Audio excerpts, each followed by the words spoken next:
Lucky new city bank से अपना supreme card लेकर निकल रहा था। असल में उसे क्लास में जाने में देर हो रही थी, इसलिए वो बिना यास्मीन से कुछ कहे या उसे सबक सिखाए वहां से निकल गया था। लकी दिल्ली यूनिवर्सिटी के ही एक कॉलेज में पढ़ता था। जैसे ही वो कॉलेज के अंदर दाखिल हुआ, उसके पैर एक कीचड़ से भरे गड्ढे में पड़ गए। ओह शिट, उसने अपने आप से कहा और अपने जूतों को पास की सड़क पर साफ करने लगा। वो कॉलेज एडमिनिस्ट्रेशन के दफ्तर की ओर देखकर उसे कोस रहा था। कॉलेज की सड़कों पर इतने सारे गड्ढे हो गए थे, लेकिन वो लोग एक भी गड्ढा नहीं भरवा रहे थे। जब भी लकी इस चीज की कंप्लेन करने के लिए वहां जाता, तो वो इसे ये कह देते कि फंड ही नहीं है। उसने जैसे तैसे अपना जूता तो साफ कर लिया था, लेकिन वो अपनी पैंट पर लगे कीचड़ के दाग को साफ नहीं कर पाया था। वो बाथरूम की ओर जा पाता, इतने में क्लास की घंटी बज गई। वो भागते हुए क्लास में पहुंचा। उसने दरवाजे के बाहर से ही देखा कि प्रोफेसर कमलनाथ मिश्रा पोडियम पर आ गए थे और उन्होंने आज के लेक्चर की शुरुआत भी कर दी थी। जैसे ही उनकी नजर बाहर खड़े लकी पर पड़ी, तो उनकी आंखें निराशा से भर आई।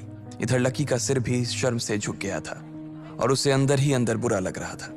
कॉलेज में जितने भी प्रोफेसर थे, उनमें से कमलनाथ जी को लकी सबसे ज्यादा पसंद करता था।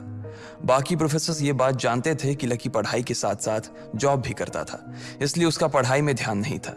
इसलिए वो भी लकी के ऊपर ज्यादा ध्यान नहीं देते थे। कुछ लोग तो पूरी क्लास के सामने उसका मजाक भी उड़ाते थे, लेकिन सिर्फ कमलनाथ जी ही ऐसे प्रोफेसर थे जो उसके साथ बराबरी का व्यवहार करते थे। लकी बिना कुछ कहे वैसे ही अपना सिर नीचे झुकाए क्लास में दाखिल हो गया। जैसे ही उसके पैर क्लास में पड़े, सभी लोग उसकी ओर देखने लगे।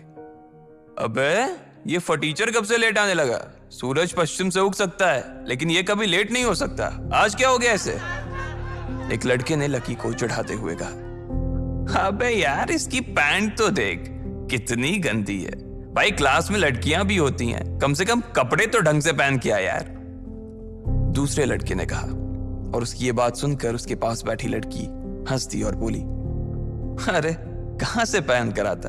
कपड़े के लिए तो पैसे हैं नहीं इसके पास, एक ये कपड़ा है इसके पास, बहुत है इसके लिए। क्लास में बैठे सभी लोगों ने लकी के ऊपर फफ्तियां कसनी शुरू कर दी थी। हर कोई उसके ऊपर कुछ न कुछ कहे जा रहा था। ऐसा नहीं था कि लकी ये सब आज ही सुन रहा था। इस तरह की फफ्तियों का सामना वो रोज करता था। रोज उसे ऐसी बातें सुनकर बुरा भी लगता था और आज भी उसने अपना सिर नीचे तो झुका लिया था, लेकिन आज उसके चेहरे पर एक मुस्कान थी। इन लोगों को पता नहीं था कि यह अनलकी आज कितना लकी होकर आ रहा है। जैसे ही क्लास में बैठे बच्चों का शोर बढ़ने लगा, उधर से कमलनाथ जी ने चिल्लाते हुए कहा, आपस में बात करना बंद करो। अगर तुम लोग इस तरह बात करते रहोगे तो मैं आगे नहीं पढ़ाऊंगा। सभी लोग शांत होकर उनकी बात सुनने लग गए। तब तक लकी भी अपनी कुर्सी पर जाकर बैठ गया था। कमलनाथ जी ने फिर से पढ़ाना शुरू किया और पढ़ाते पढ़ाते ना जाने क्यों उनकी नजर बार बार लकी की ओर जा रही थी। लकी को समझ नहीं आ रहा था कि कमलनाथ जी ऐसा जानबूझकर कर रहे थे।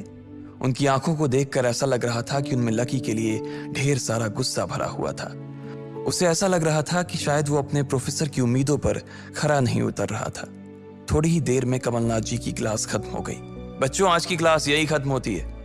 कल आप सबको क्या काम करके लाना है वो मैंने यहाँ लिख दिया है। कल मिलते हैं आप सबसे, कमलनाथ जी ने कहा और क्लास के बाहर चले गए। जैसे ही वो बाहर गए, पीछे वाले दरवाजे से किसी की आवाज आई, डिंपल।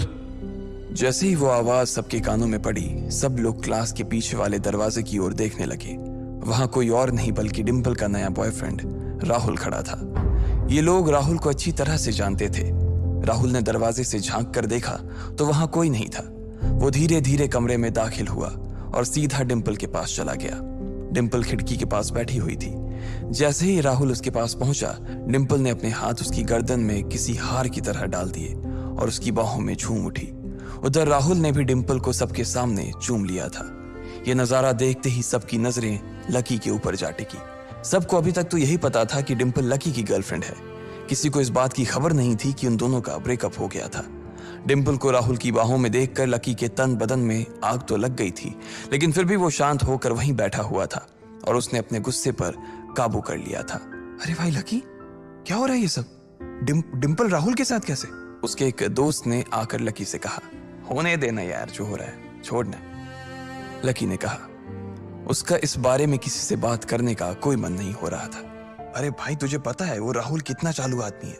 अभी तक इस कॉलेज की 5 लड़कियों को फंसा चुका है और ये डिंपल छठी है, लकी के दोस्त प्रीतम ने उससे कहा। उसकी ये बात सुनते ही लकी ने प्रीतम को घूर कर देखा।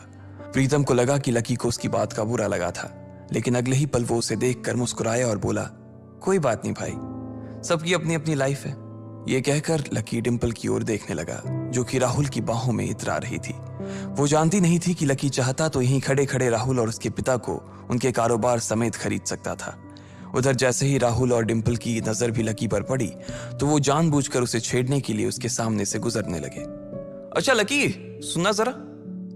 अचानक से डिंपल लकी के सामने रुकी और बोली।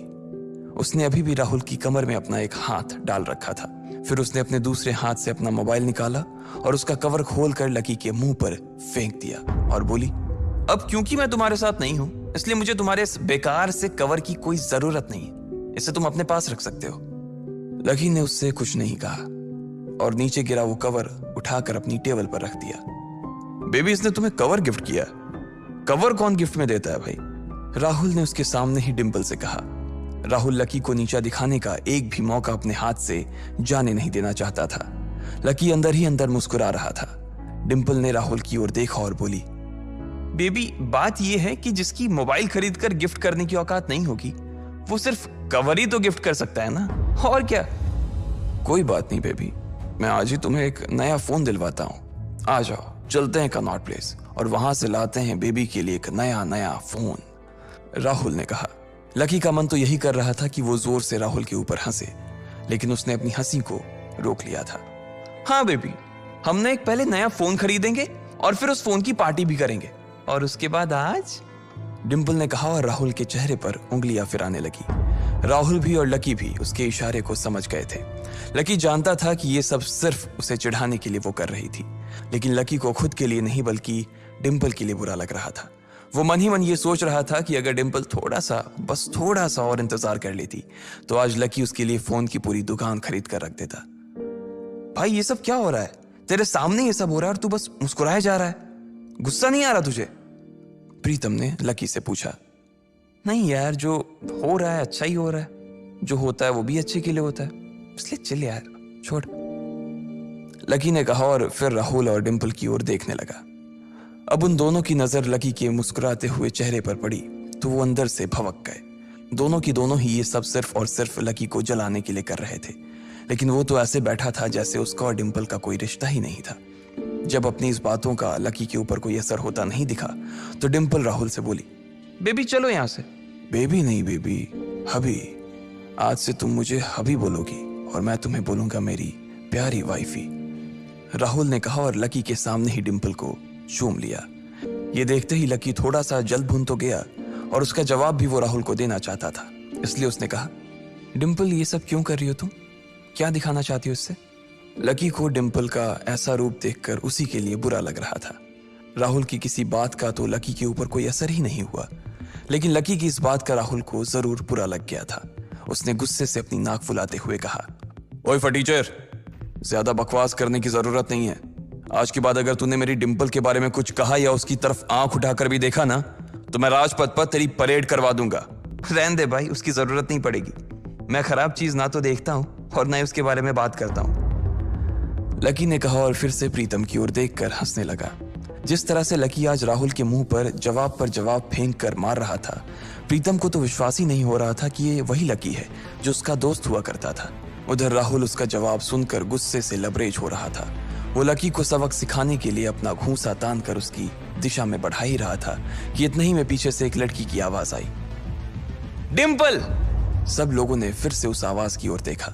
वहां पर एक थोड़े छोटे कद की लड़की खड़ी थी और वो गुस्से से डिंपल की ओर देख रही थी। उसकी आंखों पर चश्मा लगा था और उसके बाल खुले हुए थे। अब तू हद से आगे बढ़ती जा रही है डिंपल। लकी जैसे लड़के को छोड़कर तू इस एक नंबर के लफंगे लड़के के साथ पड़ी है। तुझे तो कॉलेज के किसी गड्ढे में जाकर डूब मरना चाहिए। साक्षी, क्या कह रही है तू? जुबान संभाल अपनी, डिंपल ने कहा। राहुल के बारे में बुराई नहीं बल्कि लकी के बारे में अच्छी बातें सुनकर डिंपल का मन खराब हो गया था। जब डिंपल लकी के साथ थी तो उसकी साक्षी से भी अच्छी दोस्ती थी। साक्षी एक बहुत ही सुलझी हुई लड़की थी। जब भी डिंपल और लकी के बीच किसी बात को लेकर झगड़ा होता तो डिंपल उसे सुलझाने के लिए अक्सर साक्षी की ही मदद लेती थी। मैं जो कह रही हूं ना, सही कह रही हूं। तुझे सीरियसली शर्म आनी चाहिए डिंपल। मैंने कभी नहीं सोचा था कि तू ऐसी लड़की निकलेगी। लकी जैसा बंदा ना तुझे कहीं नहीं मिलेगा, साक्षी ने कहा और एक कदम आगे आ गई। इधर लकी ने देखा कि साक्षी की बात सुनते ही राहुल के कान खड़े हो गए थे, लेकिन वो सच बोल रही थी, इसलिए राहुल भी कुछ नहीं कर सकता था। साक्षी लकी के पास आकर खड़ी हुई और बोली, तू इतनी जल्दी कैसे भूल गई यार? लकी तेरे लिए हर टफ टाइम में खड़ा रहा था। जब भी तू बीमार होती थी और तेरे खड़े होने की भी हालत नहीं होती थी तो बेचारा तेरे लिए खाना बनाता था, तेरे कपड़े धोता था और तो और तेरे लिए दवाई तक लेके आता था। तुझे याद है ना जब हम हिमाचल घूमने गए थे और तेरे पैर में मोच आ गई थी तो ये बेचारा अपनी नौकरी छोड़कर भागा भागा रात में हमारे पास आ गया था। इतना प्यार किया इसने तुझसे और तू इसे छोड़कर जा रही है, साक्षी ने कहा। अपने लिए साक्षी के मुंह से इतना सब कुछ सुन लेने के बाद लकी ने अपनी गर्दन नीचे झुका ली थी। उसे डिंपल के साथ बिताए वो सारे लम्हे याद आ रहे थे। वो डिंपल के ऊपर जान छिड़कता था। उसका बस चलता तो वो डिंपल को अपनी हथेलियों पर लेकर घूमता। भले ही उस वक्त उसके पास पैसे नहीं थे, लेकिन वो फिर भी डिंपल की छोटी सी छोटी डिमांड को पूरा करने के लिए अपनी जान लगा देता था। जो कवर डिंपल ने उसके मुंह पर फेंक कर मारा था, वो कवर को खरीदने के लिए लकी ने 3 दिन तक ओवर टाइम किया था। लकी को जैसे ही ये सब याद आया, उसकी पलकों की कोरे भींग गई थी। इधर साक्षी की बात पूरी नहीं हुई थी। उसने आगे कहा, अरे ये लकी अपनी छोटी सी सैलरी में से भी रोज तेरे गोलगप्पे के लिए पैसे निकाल लेता था। तुझे नहीं पता है, मुझे पता है कि आज भी एक बाइक खरीदने के लिए बंदा तेरे लिए पैसे जुटा रहा था। रोज दाल और रोटी खा रहा है सिर्फ इसलिए ताकि तुझे बाइक पर घुमा सके, और तू ऐसे आदमी को नीचा दिखाने की कोशिश कर रही है। ये सब सुनकर डिंपल का चेहरा ही बुझ गया था। उसे भी साक्षी की कही बातें दिल पर लग रही थी, लेकिन इस वक्त वो राहुल के साथ थी और उसका हाथ राहुल की कमर में था। वो चाह कर भी राहुल के खिलाफ ना तो कुछ बोल सकती थी और ना ही कुछ सुन सकती थी। इसलिए उसने अपने बचाव में कहा, हाँ तो ये तो इसका प्रॉब्लम है ना। मैंने इससे पहले ही कहा था कि ये मेरा प्यार अफोर्ड नहीं कर पाएगा, तो फिर ये मेरे साथ इतना आगे क्यों बढ़ा? आज अगर मैं चीज सैंडविच खा सकती हूँ तो फिर मैं बिना घी वाली रोटी क्यों खाऊं?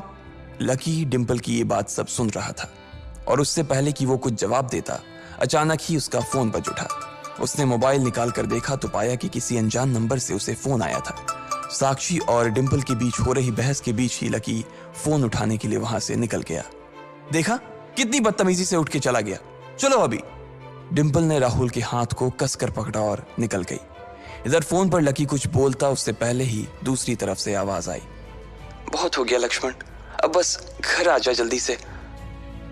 यह आवाज सुनते ही लकी एक पल में उसे पहचान गया था। उसके दिमाग से डिंपल के सारे ख्यालात चले गए थे और सिर्फ उस आवाज को सुनकर ही उसकी आंखें भीग आई थी।